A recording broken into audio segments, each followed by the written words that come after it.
Hello and welcome to Creator Weekly. I'm Peggy Kay, and this week was YouTube's big Made on YouTube event where they announced a whole bunch of new features that will be rolling out over the next weeks, months, some probably a year or more.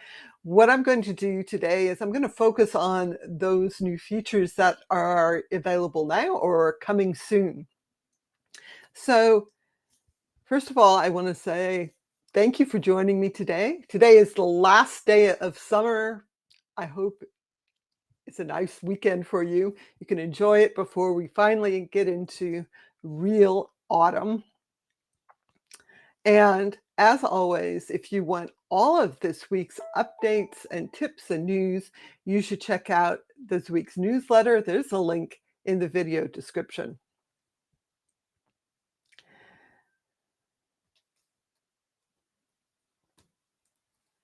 So let's get started.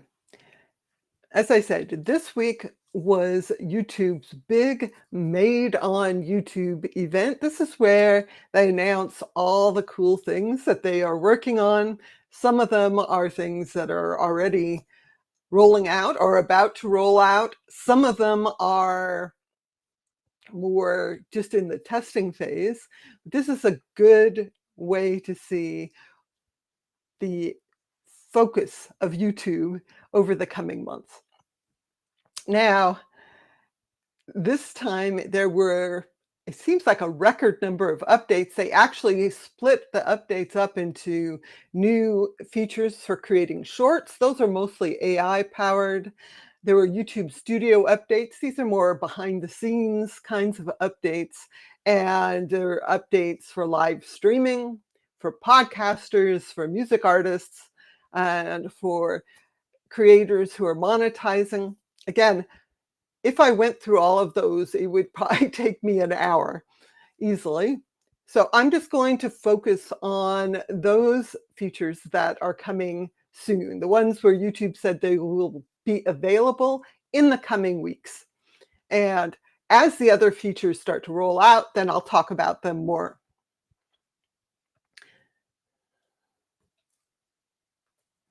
So the first update is one that I'm kind of excited about. You can add collaborators to your videos. You can invite up to 5 other channels as collaborators on your regular video or your short. It's not available for live streams. I'm hoping that will happen someday, but right now, this is for regular videos. You can invite up to 5 channels. And the idea is that when the video is published, it gets shown to the audience of all of those collaborators. And if you're in a collaboration, you can add a collaborations shelf to your YouTube channel home tab so people can see that. And the host can let all the collaborators see the various analytics, although not the revenue. And so that is one of the limitations of how this works. The views, the watch time, the revenue all go to the host channel. So it's not split among the contributors, although that would be kind of nice.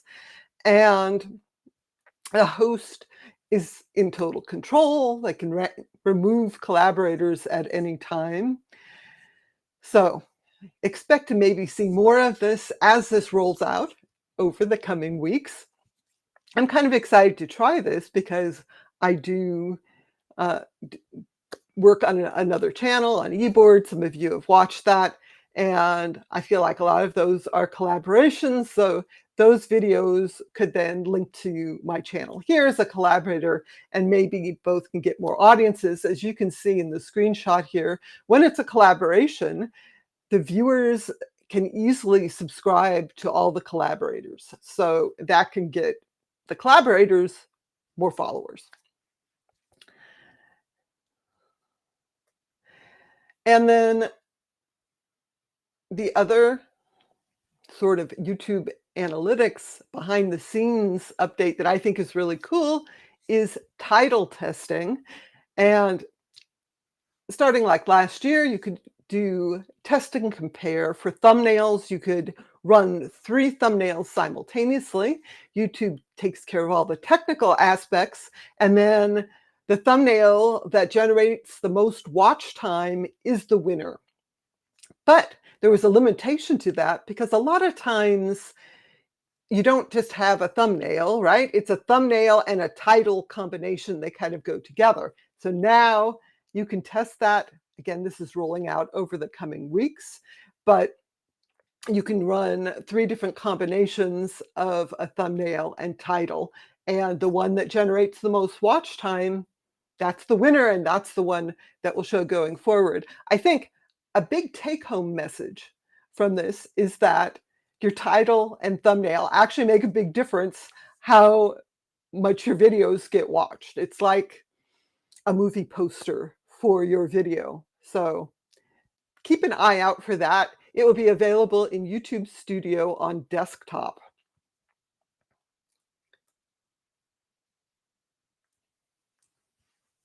Also in YouTube Studio on desktop is a new AI-powered chatbot. And what makes this unique is that you can actually ask questions about your channel specifically. So you can ask it to summarize comments on your latest video, or you can ask questions about your channel's performance and so forth. So it's not just giving you answers from the YouTube Help Center. This is specific information about your channel, and it sounds like that could be really helpful. You know, if you've looked in YouTube Studio and looked at the analytics there, there's tons of numbers, and it can be hard to know what to look at. It'd be great to ask natural language questions about all that. I want to say welcome to everyone who's here live. Thank you for joining me today. Andrew says there were 21 YouTube rollouts announced last week. Somewhere I read there were 30, and honestly, I didn't click. I said a couple dozen, close enough, right? I think it depends on how you decide things are different announcements. You can split some things up into multiple announcements. I don't know, but it's a lot.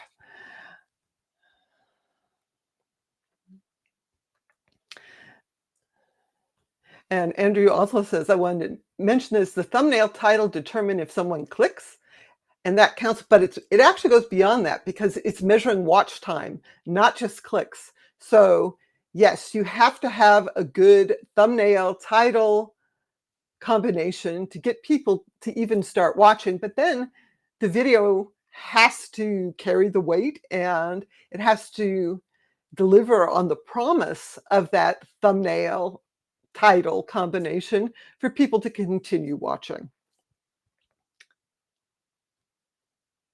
So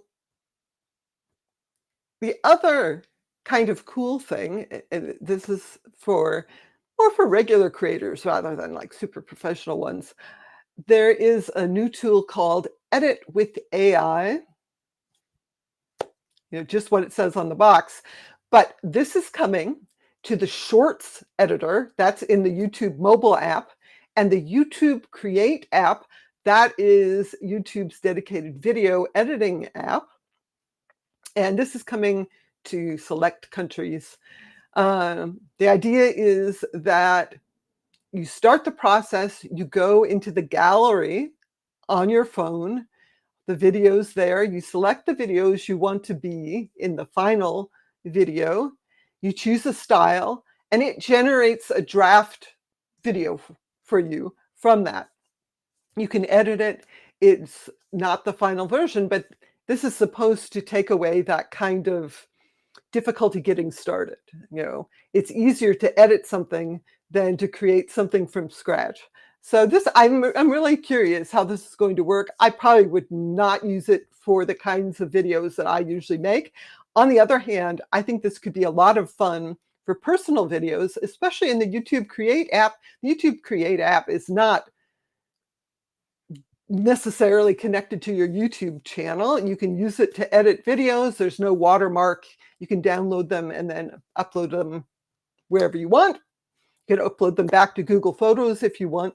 but this is really neat.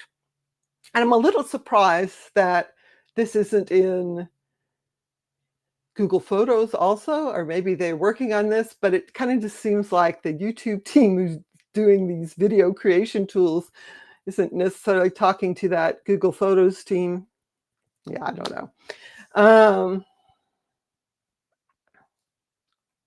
Again, that's supposedly rolling out in the coming weeks in select countries. So most of these are global rollouts, but anything with generative AI that has limitations, usually Europe gets it last. That's the way it's been working, and I assume that's due to regulations there.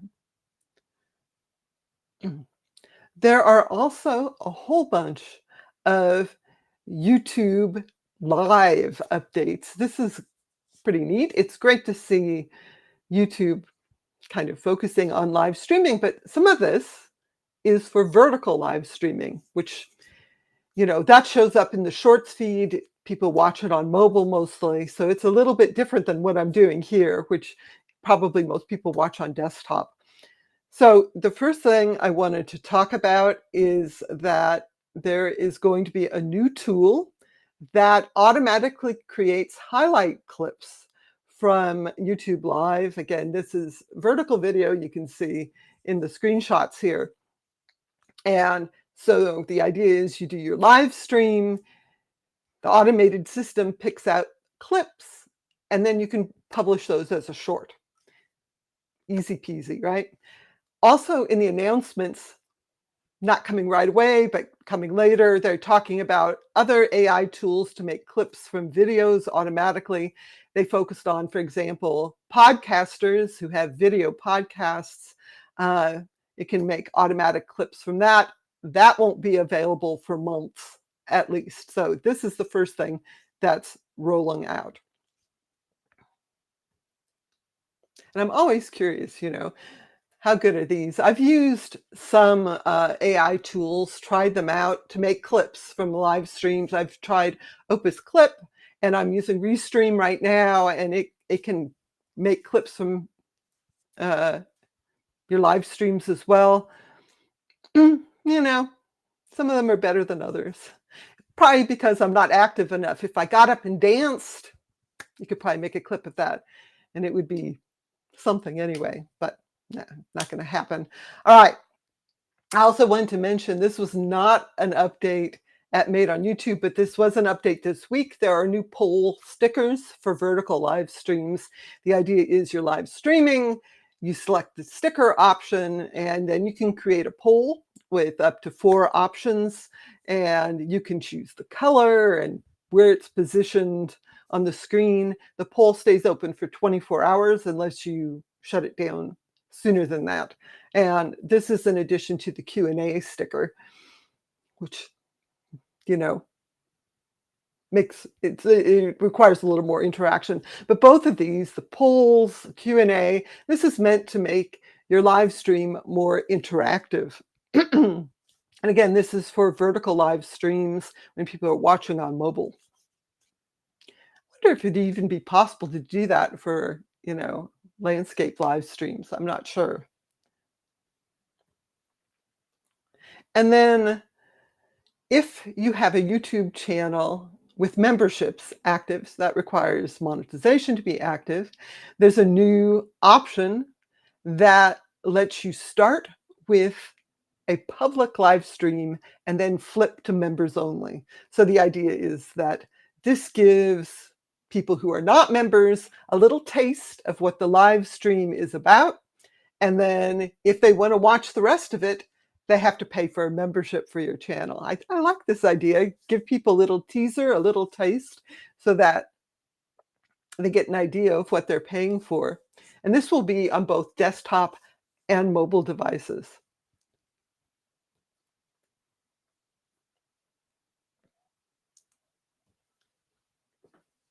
So those are the updates I'm going to talk about today. If you guys have other updates that you saw this week that you thought are cool, you can mention in the chat, and we can talk about them.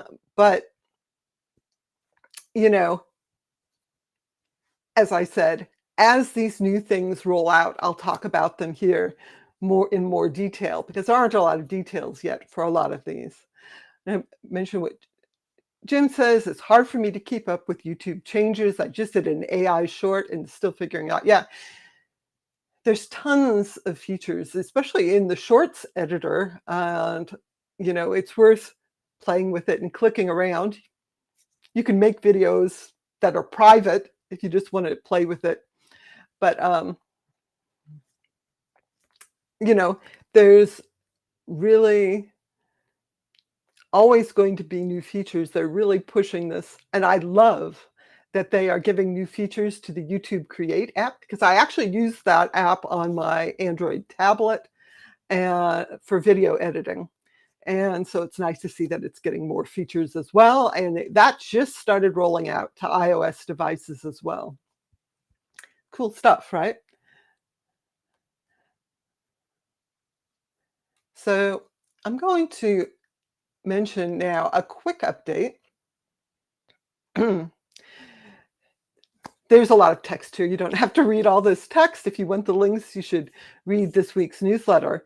But there's been this big thing where a lot of channels noticed that their view counts were down, and it all seemed to start happening around the same date in August.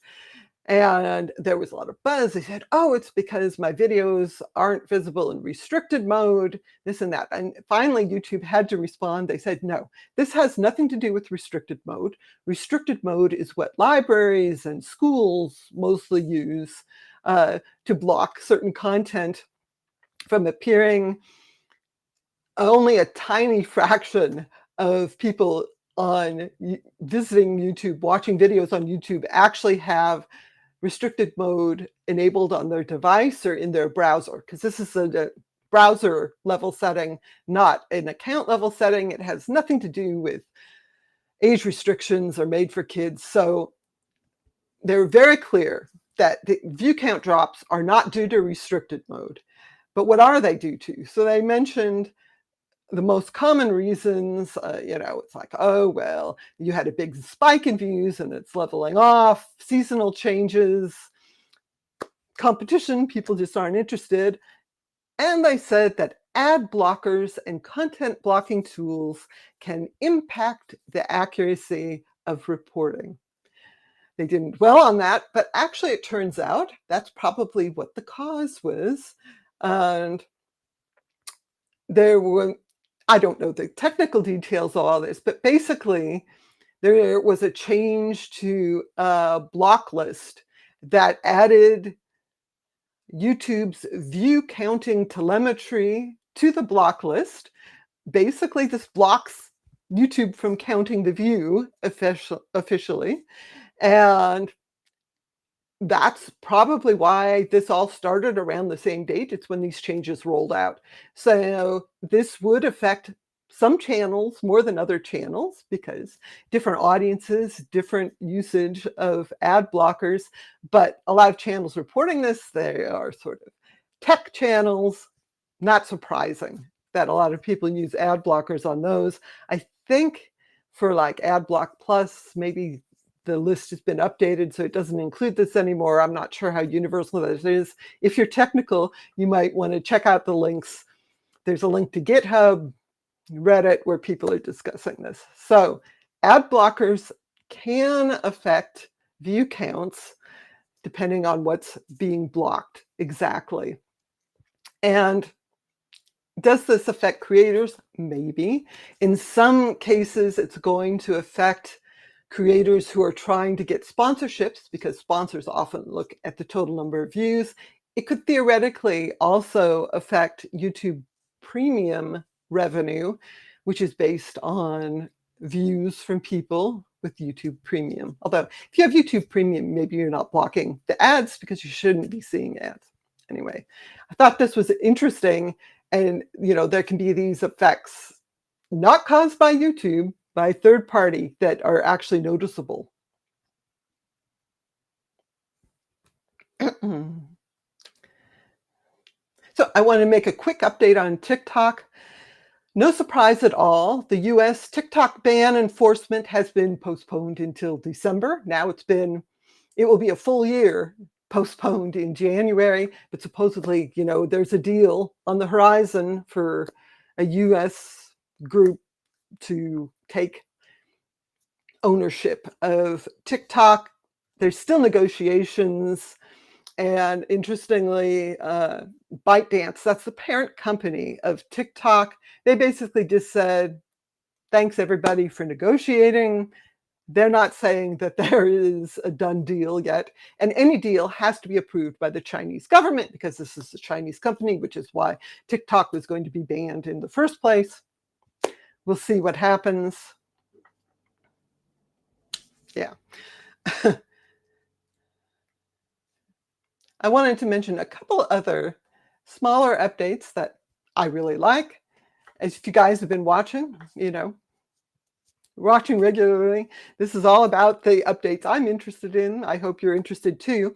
Beehiiv has 2 new integrations that are aimed at creators. Beehiiv is a newsletter platform. They make a big deal saying that if you have paid subscriptions there, they don't take a cut of that revenue. You do pay a monthly fee, but it's actually significantly less for big mailing lists because compared to Substack always takes like 10%, I think. So as your list gets bigger, they're taking more and more money. And for bigger lists, it's going to be cheaper to do something like Beehiiv. And Beehiiv just added integration with Discord. So you can add Discord access to your server there as a perk of subscription.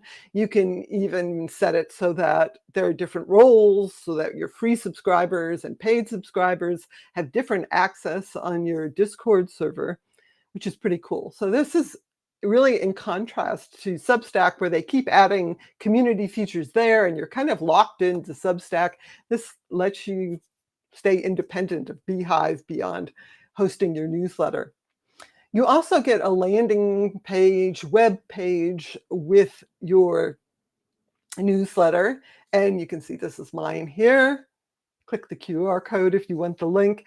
But they just added a YouTube integration for that. So you can add a block, a widget to this landing page that automatically shows the most recent uploads to a particular channel. You just add this block in the website builder and enter the channel ID and it automatically pulls them. So I added that. I think that's pretty nice. So if you are a creator and considering having a newsletter, Beehiiv is looking pretty good for that.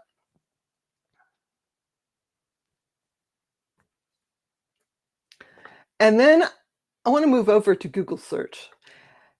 Google Discover is a subset of search. You've probably seen it on your mobile device. And they are expanding beyond mostly news articles. They say they're going to show more creator content. And they're talking about not only articles, but also YouTube Shorts, social media like X and Instagram. And if you see content you're interested in there, you can follow that publisher or creator right inside Discover. So this seems like a good way to discover more creators because it's all algorithmic. Google is showing content it thinks you're interested in. So maybe you'll discover new YouTubers there.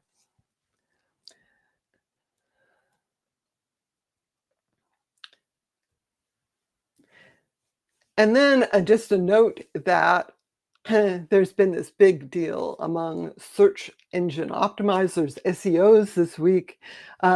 Most third-party Google search tracking tools are broken. And so the idea is that there's these third-party tools, Ahrefs, SEMrush, AccuRanker, third-party sites. They basically say, oh, here's how your website is ranking. You can't really tell that yourself that easily because Google shows personalized results. Now, the thing is that apparently these tools just basically scrape the search results, and there's a parameter that you could add that would show 100 results from Google search. That parameter isn't working now, or it works sporadically now. So they can't reliably pull the top 100. Some of these tools are now showing the top 10 or 20, but that's kind of limited, right? Most websites by definition are not going to be in the top 10, even though you want your website to be there. So maybe it's not as useful. The speculation is that this is to prevent AI platforms from scraping Google search results. So some AI tools, it's like, oh, search the web. It just does a Google search and scrapes the results and then makes a summary there. So Google is sort of blocking that. And this is sort of, you know, secondary consequences of that. I've seen some people saying that their impressions are down if they go into Google Search Console. This may be because there are fewer impressions from scraping tools because Google isn't showing those results. So they weren't actually useful impressions anyway, because they wouldn't send traffic to your site. Be interesting to see how all this falls out, and if it does affect the accuracy of the stats in Search Console. It's hard, when you have a website, blog, you're kind of blind. You don't know what's happening in Google search. You're basically getting numbers, but they're kind of secondary numbers. And there's a lot going on. So that's something to be aware of if you have a website. And now I'm pretty much done, but I'm going to talk about what was happening 10 years ago this week. Like I always do this year to celebrate 10 years of Creator Weekly. So 10 years ago this week, Facebook introduced 360-degree video. It was available on the web and Android and then iOS a few months later. And Facebook said the reason they were adding this is that they have seen people enjoy more immersive content in their news feed. This is one reason why video has been so successful on Facebook, and they're excited to take it a step further with this 360 video. And to give some context, in 2015, Facebook was pushing video really hard. This is the time when a lot of publications were doing this sort of pivot to video, where they were giving up writing and focusing more on publishing videos on Facebook and social media. And that turned out badly, because it turns out Facebook was inflating the stats. It didn't turn out well. But this was still more videos in the newsfeed. At the time of launch, it was professional videos, Discovery Channel, Star Wars, Saturday Night Live, but they opened it up to creators not long after this. And this was really a trend in 2015. YouTube had launched 360 video in March of 2015. So, this was this whole push, virtual reality, it's going to happen, 360 video. There was Google Cardboard to watch these things, really a big deal. So if you go in time, a couple years later, Facebook launched 360 video and photos for their VR headsets, and then live 360 video as well for live streaming. It really seemed like this was a big push. But the reality is that the current interest in VR headsets and 360 video, it never really materialized as much as the hype had it 10 years ago. So there's still 360 video. People are still uploading it, and Meta has headsets and stuff. It's just not such a big deal for regular creators as it seemed like it would be back in 2015. And I'll mention that there's some irony, because this week Meta is removing user-generated content in the Meta Quest TV and Quest Media Studio, including 360 videos. There's this big discussion on Reddit where people are producing 360 videos and they're having their content removed. They really want more professional content. And my guess is that's because that's what people are watching. So That is what was happening 10 years ago. Thank you so much for joining me today. I really appreciate you being here and being in the chat. I will see all of you next Sunday. Thanks again.